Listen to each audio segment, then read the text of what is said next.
Goedemorgen, ik ben Lode van VDB Technics. Wij zijn partner met de firma Bell Robotics.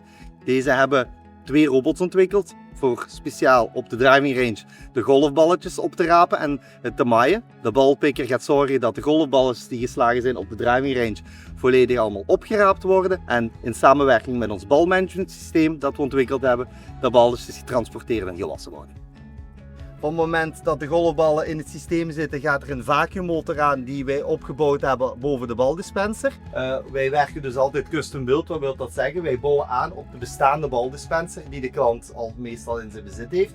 Daar bouwen wij een ophoging aan. Op het moment dat er een automatisatie is, zorgen we dat er altijd ook meer ballen in omloop moeten gebracht worden. Zodoende dat er een continue cirkel van aanvoer van nieuwe ballen worden voorzien door de golfbalpikker. Van het moment dat een golfbaan geïnteresseerd is in een volledige automatisatie op de driving range, we gaan kijken hoe groot is de driving range, hoeveel ballen worden geslagen per dag en hoe wordt het traditioneel gedaan. Dan gaan we deze 3 componenten vergelijken en gaan kijken welke automatisatie juist nodig is bij de klant.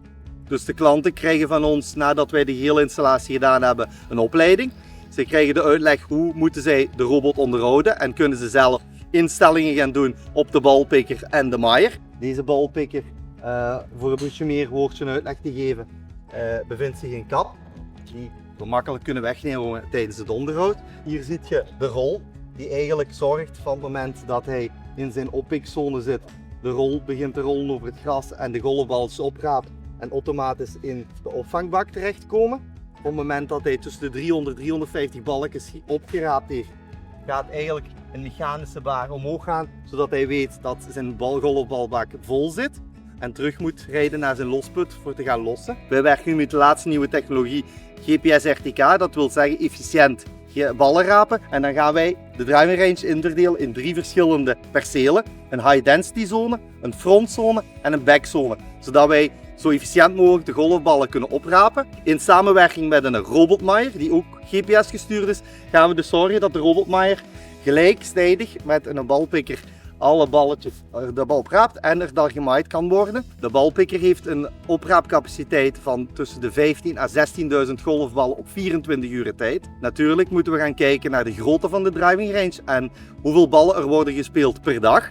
De terugverdientijd op een 10.000 ballen per dag geslagen komt neer op een terugverdientijd van 2 jaar. Het hele grote voordeel voor te werken met robots. Zij maken bijna geen hinder voor de golfspelers. En natuurlijk, als we naar het traditionele gaan kijken, het maaien op benzinemotoren of dieselmotoren, ja, dat gaat heel veel meer lawaai met zich meebrengen en dan kan de golfer zich minder concentreren op zijn golfspel. En als jullie hierdoor getriggerd zijn voor meer informatie te willen hebben, kunnen jullie ons altijd contacteren via de gekende pagina van Bell Robotics. Dank u wel.